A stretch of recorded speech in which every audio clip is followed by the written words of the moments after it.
ఎరువుల కోసం రైతులు అష్టకష్టాలు పడుతున్నారని, షాపుల్లో లేని యూరియా యాప్లలో ఎలా ఉంటుందని మాజీ మంత్రి సిద్దిపేట ఎమ్మెల్యే హరీష్ రావు ప్రశ్నించారు.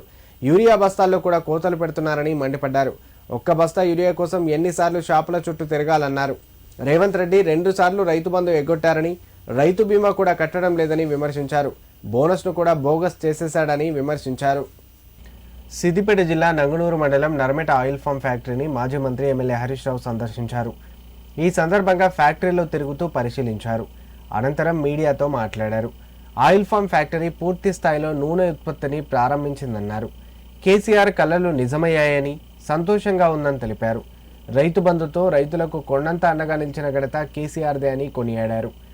రైతులకు నీళ్లు, కరెంటు, ఎరువుల బాధలు లేకుండా చేసిన ఘనత కేసీఆర్దే అని అన్నారు.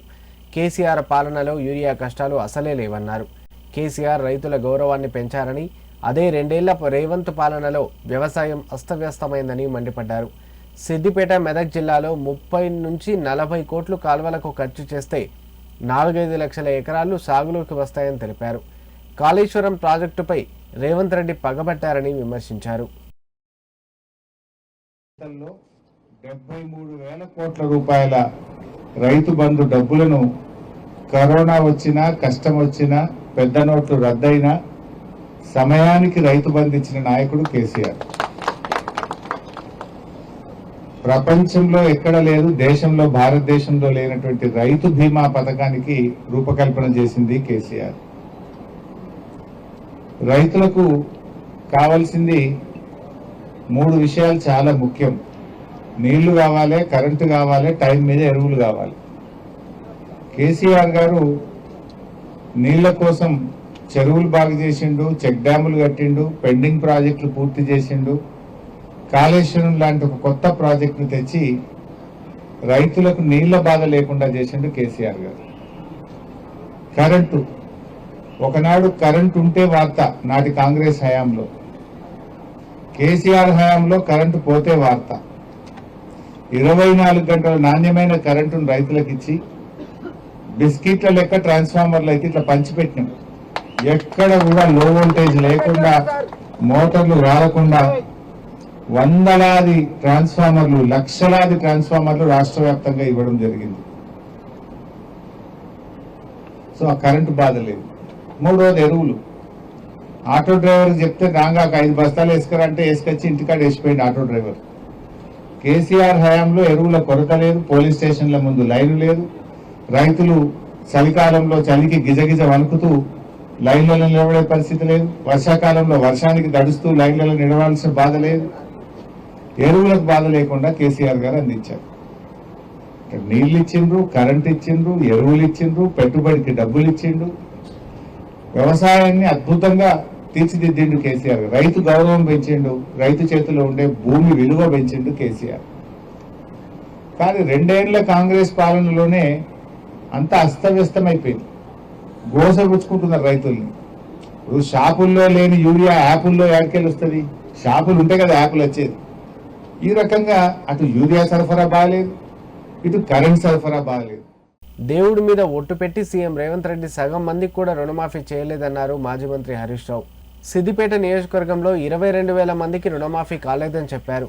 రేవంత్ రెడ్డి ఫ్యాక్టరీ ప్రారంభించడానికి వస్తే సిద్దిపేట నియోజకవర్గంలోని 22,000 మంది రైతులకు రుణమాఫీ కావాలని అడుగుతానని చెప్పారు. 22,000 మంది రుణమాఫీ కాని రైతులతో ఇక్కడికి వచ్చి రుణమాఫీ చేసేదాకా ఇక్కడే కూర్చుంటానని స్పష్టం చేశారు.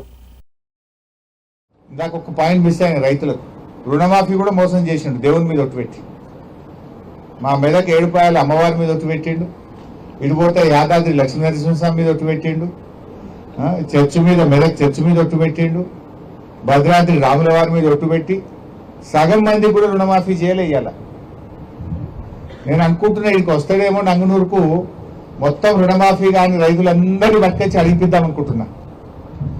ఒక సిద్దిపేట కాన్స్టిట్యున్సీలో 22,000 మందికి రుణమాఫీ కాలే. 22,000 మందికి రుణమాఫీ కాలే. రేవంత్ రెడ్డికి వచ్చు కదా బాగుండు, ఆ రుణమాఫీ కాని వాళ్ళని 22,000 మందిని పట్టుకుని ఇక్కడికి వచ్చి అడుగుదాం అనుకుంటున్నాను. అయిపోయినట్టుంది కదా, దేవుడి మీద ఒట్టు పెట్టింది కదా. మరి యాదాద్రి దేవుడి మీద ఒట్టు పెట్టిన బిడ్డ, మరి ఒక్క మా కాన్స్టిట్యున్సీని 22,000 మందికి రుణమాఫీ కాలేదని మొత్తం 22,000 మందిని ఇక్కడికి పట్టుకొని వద్దాం అనుకుంటున్నా, ప్లే కార్డులు పట్టుకొని. 22,000 మందిని పట్టుకొస్తే అప్పుడు ఏం చెప్తారో చెప్పాలి కదా. చెప్పినాకనే వండుతాం, ఇక పొడిచేది లేదు. ఇక ఇచ్చినవా ఇయ్యలేదా ఎప్పుడుతో చెప్పాలి. ఇక మరి చేసినా అని చెప్తున్నావు కదా.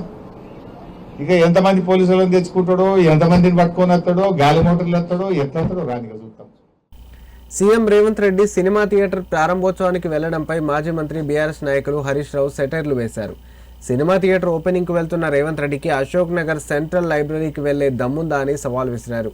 సినిమా థియేటర్కు వెళ్లే సమయం ఉంది కానీ నిరుద్యోగులను కలిసే సమయం లేదా అని సీఎంను ప్రశ్నించారు. ఎన్నికల్లో నిరుద్యోగులను నమ్మించి ఓట్లు వేయించుకున్నారని అన్నారు. ఇవాళ రేవంత్ రెడ్డి గారు ఒక సినిమా థియేటర్ ఓపెనింగ్ పోతున్నాడు. పోనీ మంచిదే. సినిమా టాకీస్ ఎవరు అశోక్ నగర్లో పిలిచిందట, రిబ్బన్ కత్తిరించినందుకు అశోక్ నగర్కి పోతున్నాడు cinema talkies inauguration. Revanth Reddy మరి పోతున్నాం అశోక్ నగర్ కానీ మరి ఎలక్షన్ల ముందు అదే అశోక్ నగర్ లో సెంట్రల్ లైబ్రరీకి పోయినావు, యాదుకుందా? నువ్వు రాహుల్ గాంధీ కలిసి అశోక్ నగర్ లో ఆ సినిమా టాకీస్ పక్కకే సెంట్రల్ లైబ్రరీ ఉంటుంది. అక్కడ మెట్ల మీద కూర్చొని బిడ్డ మాకు తెలంగాణ మాకు గవర్నమెంట్ వచ్చేటట్టు చేయి, మా గవర్నమెంట్ వస్తే కాంగ్రెస్ ప్రభుత్వం రాగానే 2 లక్షల ఉద్యోగాలు ఒకటే ఏడాది ఇస్తా అని మాట ఇచ్చేచ్చినావు. మరొక్కసారి పోయిరారా దాందాక? సినిమా టాకీస్ రిబ్బన్ కత్తిరించినాక ఒక్కసారి అశోక్ నగర్ సెంట్రల్ లైబ్రరీకి పోయిరారాదు? పోయి ఏం చేసినావో, వాళ్ళకి ఇచ్చిన మాట ఏందో ఒక్కసారి మాట్లాడు. నిన్న దిల్సుఖ్ నగర్ లో పిల్లలంతా రోడ్ల మీదకి వచ్చి ధర్నా చేసింది. ఎన్నికల ముందు కాంగ్రెస్ వాళ్ళేమో 2 లక్షల ఉద్యోగాలు ఏడాది ఇస్తాం, గవర్నమెంట్ ఉద్యోగాలు ఇస్తామన్నారు. నిన్న అసెంబ్లీలో మంత్రి శ్రీధర్ బాబు గారు చెప్తున్నారు, గవర్నమెంట్ ఉద్యోగాలు ఏడుంటాయి బై, ప్రైవేట్లో నౌకరు చేసుకోపోయి అందరి గవర్నమెంట్ ఉద్యోగాలు ఇచ్చి సాధ్యమవుతుందా? ఇది కాదు అని చేతులు ఎత్తేసాడు. బట్టి విక్రమార్క గారేమో జాబ్ క్యాలెండర్ అని చెప్పి జాబ్ క్యాలెండర్ పెట్టి జాబ్లెస్ క్యాలెండర్ చేసేసిండు దాన్ని. మరి ఇప్పుడు అశోక్ నగర్ కు రేవంత్ రెడ్డి గారు సినిమా టాకీస్ ఇనాగ్రేషన్ పోతే 1000 మంది పోలీసు వాళ్ళు పెట్టిరట. ఏదైనా సందులకెళ్ళి పొలాలు వస్తారేమో అడుగుతారేమో అని 1000 మంది పోలీసు వాళ్ళని పెట్టుకొని సినిమా టాకీస్ ఇనాగ్రేషన్ పోతుండే. నేను రేవంత్ రెడ్డి డిమాండ్ చేస్తున్నా, సరే సినిమా టాకీస్ కు పోతావా, యాడికి పోతావో నీ ఇష్టం, నేను దాని గురించి మాట్లాడా. కానీ అదే అశోక్ నగర్ లో నువ్వు ఇనాగ్రేట్ చేసే సినిమా థియేటర్ పక్కనే అశోక్ నగర్ సెంట్రల్ లైబ్రరీ ఉంది. అక్కడికి వెళ్లి పిల్లలకు ఆనాడు నువ్వు ఏం మాట ఇచ్చినావో, ఎన్ని ఉద్యోగాలు ఇచ్చినావో దాని సంగతి చెప్పు. దాకా పోయి అశోక్ నగర్ సెంట్రల్ లైబ్రరీ దాకా పోయి నీ జాబ్ క్యాలెండర్ సంగతి ఏందో, నీ నిరుద్యోగ భృతి ఏందో, ఆడపిల్లల స్కూటీలు ఏందో, నీ 2 లక్షల ఉద్యోగాల కథ ఏందో చెప్పు. అక్కడ మాట్లాడాలని చెప్పి నేను ఈరోజు డిమాండ్ చేస్తున్నా. నువ్వు సెంట్రల్ లైబ్రరీకి పో. ఎందుకు గంతమంది సినిమా టాకీస్ ఇనాగ్రేషన్ కు 1000 మంది పోలీసులు ఎందుకు? 1000 మంది పోలీసులను పెట్టుకొని సినిమా టాకీస్ ఇనాగ్రేషన్ చేస్తావు ముఖ్యమంత్రి.